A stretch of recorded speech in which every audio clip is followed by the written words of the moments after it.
laptop ရှိမှာ right arrow နှိပ်ရမှာတော့မှာပဲလက်တုံငယ်ဘူးပါတယ် Hello ခါဒီနေ့ကတော့ဒီဘက်ပြန်တွေ့မဲ့ဗီဒီယိုကတော့ကွန်ပျူတာကိုဘယ်လိုအောင်ကြောက်ခဲ့လဲဆိုတာကိုပြောပြမယ် story ပဲဖြစ်ပါတယ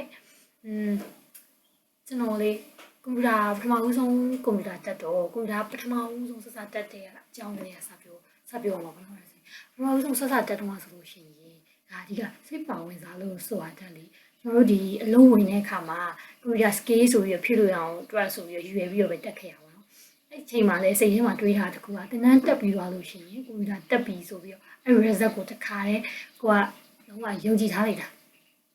ဒါမဲ့ဖြစ်ချင်တော့ကွန်ပျူတာကကျွန်တော်တင်တန်းတက်ပြီးမယ်ပြန်ပြီးတော့အိမ်မှာပြန်ပြီးတော့မလုပ်ဖြစ်ဘူးပြန်မလေးချင်းဖြစ်ဘူးပြီးတော့အဲ့ဒီပြန်မလေးချင်းဖြစ်တဲ့အပြင်နောက်ကျတော့ကျွန်တော်ပြီးသွားပြီးတော့ကွန်ပျူတာပြီးသွားတဲ့နောက်မှာပြန်မလေးချင်းဖြစ်တာကိုအလုပ်ရသွားတဲ့အချိန်မှာအဲ့အလုပ်ကကွန်ပျူတာအသုံးချရတဲ့အလုပ်မဟုတ်တာအကြောင်းပေါ့နော်တဖြည်းဖြည်းနဲ့ကွန်ပျူတာလုံးဝမေ့သွားတယ်ပေါ့နော်တော်တော်လေးကိုလည်းကြာမလို့ဖြစ်ဘူးမေ့သွားတယ်နောက်ကအဲ့အချိန်တော့ reason ကလုံးဝဟိုဒီအိမ်မှာ laptop မရှိလို့ပြန်မလေးချင်းဖြစ်ဘူးဆိုတဲ့ reason နဲ့ပေါ့နော်တော်တော်လေးကောင်းနေရပါအချင်းအဲ့ကျွန်တော်အကြောင်းလုံးကလေးကစာမတော်ခဲ့ဘူးပြီးတော့ပြန်စဉ်းစားကြည့်မယ်ဆိုလို့ရှိရင်လေ feedback ကောင်းနေဆိုတာမျိုးကစဉ်းစားလို့တော့မရဘူးအဲ့ချိန်မှာကွန်ပျူတာမရတဲ့ဟာနဲ့အဲ့လိုပေါ့နော်ဘာမှမဖြစ်စဉ်ဘာမှပဲဒီတိုင်းပုံမှန်ပဲလုပ်နေနေရကြတော့ဒီကွန်ပျူတာမရတဲ့ဟာကိုလည်းကွန်ပျူတာမရဘူးဆိုတဲ့ဟာလေးတောင်းနေပြီပြီးတယ်ပေါ့နော်ဒါမဲ့အဲ့လိုအလုပ်တွေလိုက်ကြည့်လိုက်တဲ့အခါမျိုးမှာပဲဖြစ်အဲ့လိုပေါ့အလုပ် like social media သုံးနေကြည့်လိုက်တာပဲဖြစ်ကွန်ပျူတာကျွမ်းကျင်ရင်ဘာ opportunity ရှိရဲဆိုတဲ့ဟာမျိုးပေါ့နော် opportunity အများကြီးရှိရလဲတွေ့ရတယ်ဒါပြင်တချို့လုပ်တွေဆိုလို့ရှိရင်ကွန်ပျူတာကျွမ်းကျင်မှရမယ်ဆိုတာမျိုးတွေတွေ့တယ်အဲ့ဒီအချိန်မှာကျတော့ကိုယ်စိတ်ထဲမှာလုံးဝပြန်ဝင်လာတာငါ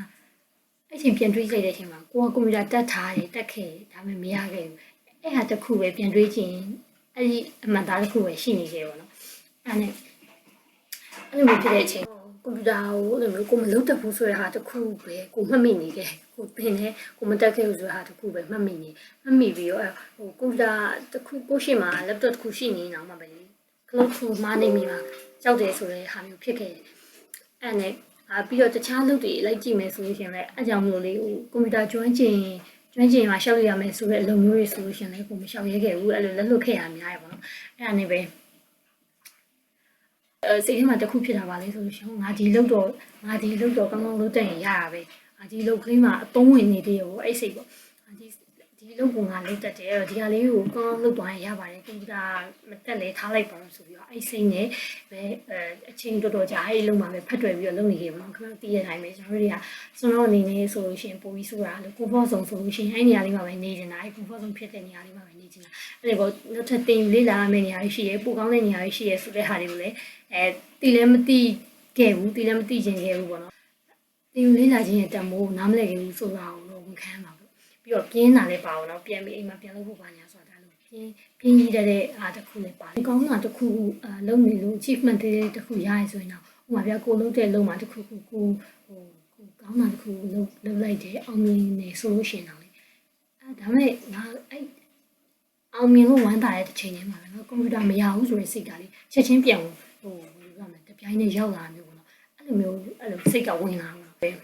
ဲဒီကွန်ပျူတာမတက်တာငါတို့ပြဿနာဖြစ်လာမှာပဲဆိုပြီးတော့အဲ့လိုမျိုးတွေးမိနေလို့ပဲပေါ့အဲ့ဒါနဲ့ပဲကျွန်တော်နောက်တစ်ခါကွန်ပျူတာတက်ဖို့ဆုံးဖြတ်လိုက်တယ်ဆုံးဖြတ်လိုက်ပြီးတော့ကွန်ပျူတာနောက်တစ်ခါထပ်တက်တဲ့အချိန်မှာကျတော့ကျွန်တော်ကအလုံးနဲ့ပေါ့နော်အလုံးတစ်ဖက်နဲ့တက်တာဖြစ်သွားပြီအဲ့မှာကျတော့အလုံးနဲ့ကိုအချိန်ကိုရောက်ပြီးတော့တက်တယ်ဒါပေမဲ့အဲ့အချိန်မှာကျတော့ကျွန်တော်တန်းနေခန်းမှာနောက်ကျတယ်နောက်ကျတယ်ပြင်နောက်သင်တန်းကကျွန်တော်နဲ့လေရှေ့တစ်ခုလောက်တော့သိပြီးအဆင်မပြေခဲ့ဘူးတင်ကြတဲ့ပုံစံကျွန်တော်တို့အဆင်မပြေတာလေအဆင်မပြေတာပေါ့နော်အဲ့လိုမျိုးနဲ့ပြင်နောက်ဆုံးပြီးတဲ့အချိန်မှာတော့ပဲသင်တန်းကလေ YouTube channel ရှိတဲ့အတွက်ဒီမှာ YouTube မှာပြန်ကြည့်လို့ရတယ်ဆိုတာမျိုးနဲ့ပဲကျွန်တော်တို့သင်တန်းပြီးသွားခဲ့ပေါ့နော်အဲ့ YouTube မှာပြန်ကြည့်လို့ရတယ်ဆိုတော့ကိုလာတဲ့အိတ်ဖို့ဟုတ်တယ်ရတယ်ဆိုတော့စိတ်နေပဲတအားကြီး like ခဲ့တာလည်းပါမယ်ဗျအဲ့နဲ့ပဲကျွန်တော်တို့သင်တန်းပြီးသွားတယ်အဲ့မှာအဲ့လိုပဲပေါ့လေးပဲပြီးသွားခဲ့ပြီမဲ့ကိုယ်စိတ်ထဲမှာကလေဘာပိုပြီးကြီးထွားလာလဲဆိုရင်အရင်တော့တင်နေမတက်ဘူးဆိုတဲ့ဟာပိုပြီးတော့ကြီးထွားလာစေအောင်ဟိုတွန်းအားလိုမျိုးဖြစ်သွားတယ်နောက်တစ်ခါထပ်တက်ပြီးမရခဲ့တာတခုကလေအဲ့လိုမျိုးအဲ့ဒါပဲပိုပြီးတော့ကြီးထွားလာခဲ့ပေါ့နော်ဆက်လာခဲ့တယ်ကွန်ပျူတာလွဲပြီးတော့တခြားစိတ်ဝင်စားတဲ့တင်တန်းတွေလိုက်ပြီးတော့တက်ဖြစ်တယ် ဒါမှလည်းဘာမှအဆုံးထိမလုပ်နိုင်ခဲ့ဘူးစိတ်ကကောက်ရုံးမိလို့ဖြစ်နေပြီးမှအဲ့လိုတင်တန်းတစ်ခုတက်ခံနေကြရင်ဘာပြန်ပြီးတော့လာပြီးတည်ပေးလဲဆိုလို့ရှိရင်ကွန်ပျူတာတက်တော့လိုပဲငါတက်ပြီးတော့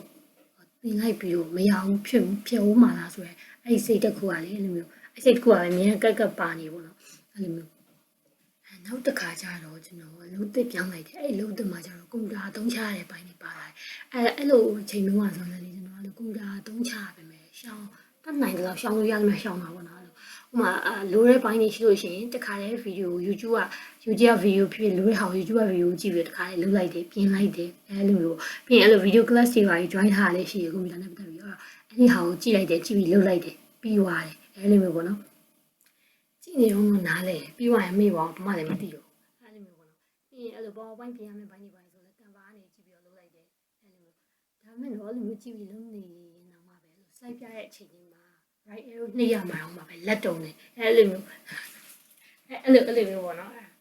်အခုပြန်စဉ်းစားကြည့်တော့လေကျွန်တော်ကွန်ပျူတာမတက်ဘူးဆိုတာကျွန်တော်ကိုယ်တိုင်ကကိုယ့်ကိုတတ်မှတ်ထားတာငါကွန်ပျူတာမရဘူးငါကွန်ပျူတာကိုမလုပ်နိုင်ဘူးဆိုတော့ကိုယ့်ကိုတတ်မှတ်ထားတဲ့ယုံကြည်မှုတစ်ခုကရှိနေရပါတော့အဲ့ဒါကြောင့်အဓိကကျွန်တော်တွေ့ရတာအဒါစီဖြစ်နေခဲ့တာအပြောင်းလဲဖြစ်ခဲ့တာကြတော့ကျွန်တော်ဒီ personal development class တစ်ခု join တာကနေစရပါတော့အဲ့ class ကကြတော့ကျွန်တော်ဒီကမေးခွန်းတွေကိုမေးခွန်းနေမေးဖို့သူကအ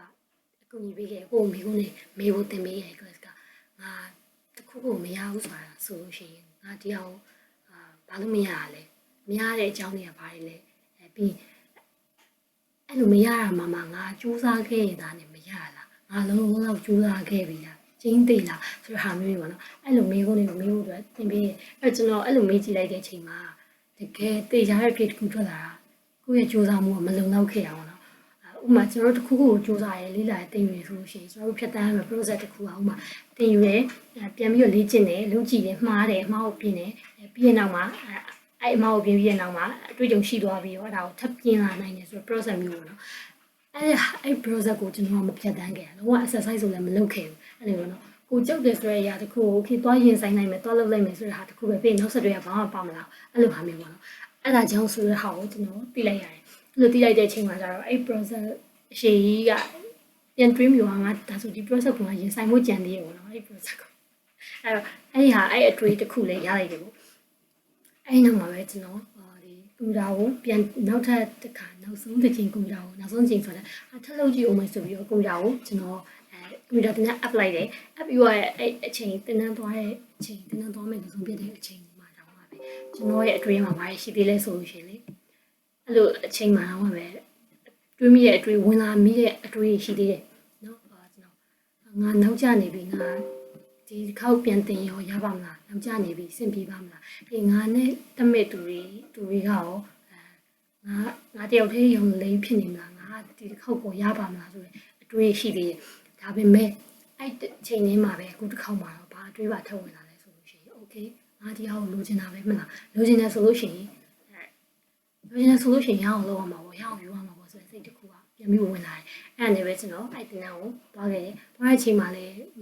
းတင်တန်းပြောစရာလေးတော်တော်ကောင်းတယ်တခြားတက်ခဲ့ရီဟိုင်းနဲ့မတူဘူးပေါ့နော်ဆရာမတွေရဲ့ကျွမ်းကျင်မှုကြောင့်လည်းပါမယ်တဲ့ class ကဆရာမတွေရဲ့ကျွမ်းကျင်မှုကြောင့်လည်းပါလိမ့်မယ်တော်တော်လေးကိုတန်းထဲမှာပြောစရာကောင်းတယ်ပြီးတော့အဲ့လိုမျိုးစိတ်ထဲမှာဝင်သွားတဲ့အချိန်မှာပဲလေဒါတင်လိုက်တဲ့ဟာတွေကိုလည်းပို့ပြီးတော့မှတ်မိလာတယ်အဲ့စိတ်တစ်ခုကနေပဲအိမ်ပြန်ရောက်လို့ရှိရင် exercise တွေပြန်လုပ်ဖြစ်တယ်ဗျာလေ့ကျင့်နေပြန်လုပ်ဖြစ်တယ်အဲ့တော့ကျွန်တော်အတန်းသွားရတာလည်းပျော်သွားတယ် exercise တွေပြန်လုပ်ဖြစ်တယ်မှတ်မိလာတယ်လည်းရှိတယ်ဆိုတဲ့အချိန်မှာအဲ့ class ကိုကောင်းကောင်းလေးပြီးသွားခဲ့တယ် class လေးကောင်းကောင်းလေးပြီးသွားတာကြောင့်ပဲကျွန်တော်မှာကွန်ပျူတာနဲ့ပတ်သက်လို့ရှိရင်နောက်ထပ်ဆက်လေးလာခြင်းစိတ်ပေါ်လာတယ်ပေါ့နော်နောက်ထပ် level ဆက်တက်ခြင်းစိတ်တွေပေါ်လာခဲ့တယ်ဒီမှာကျွန်တော်ပြောချင်တာကျွန်တော်ကလုံးဝကွန်ပျူတာကိုကျွမ်းကျင်သွားပြီးအခုလုံးဝကျွမ်းကျင်သွားပြီလို့ပြောချင်တာမျိုးမဟုတ်ဘဲနဲ့အရင်တော့နဲ့မတူညီတဲ့အချက်တွေကျွန်တော်ပြောင်းလဲသွားအောင်နော်ကွန်ပျူတာဆိုလို့ရှိရင်မရှောင်တော့ဘူးလှုပ်ချင်းစိတ်ရှိလာတယ်နောက် level တောင်ပို့ပြီးတော့ထပ်ပြီးတော့တက်ချင်လာတယ်ပေါ့exercise တွေလည်းလှုပ်ချင်းစိတ်ပေါ်လာတယ်အိမ်မှာလည်းပြန်လုပ်ဖြစ်တယ်အဲ့လိုမျိုးပေါ့နော်အဲ့ဒီ changes တစ်ခုပါပဲအဲ့ဒီဟာကျွန်တော်တို့တော့အကြီးမားဆုံးတိုးတက်မှုတစ်ခုပါခင်ဗျားတို့မှာရောကိုကစူးစမ်းခဲ့ရလို့ထင်ခဲ့ပေမဲ့စူးစမ်းမှုမလုံလောက်ခဲ့ရမျိုးကြုံဘူးလားမဟုတ်ကိုကမရဘူးလို့သတ်မှတ်ထားတဲ့ scale တစ်ခုရှိတာအဲ့လိုမျိုးဆိုလို့ရှိရင်ကောင်းမှရေးတော့ပြလို့ရပါတယ်ကျွန်တော်ရဲ့ဒီဗီဒီယိုလေးကိုကြိုက်တယ်ဆိုလို့ရှိရင်တော့ like လုပ်ခဲ့ပေးလို့ရပါတယ်ဒီ channel လေးကိုဆက်ပြီးတော့ကြည့်ချင်တယ်ဆိုလို့ရှိရင်နောက်တစ်ပတ်ဒီလိုဗီဒီယိုမျိုးတွေမှာပြန်တွေ့ပါမယ်ကြည့်ရှုပေးလို့ကျေးဇူးများတင်ပါတယ်တတာ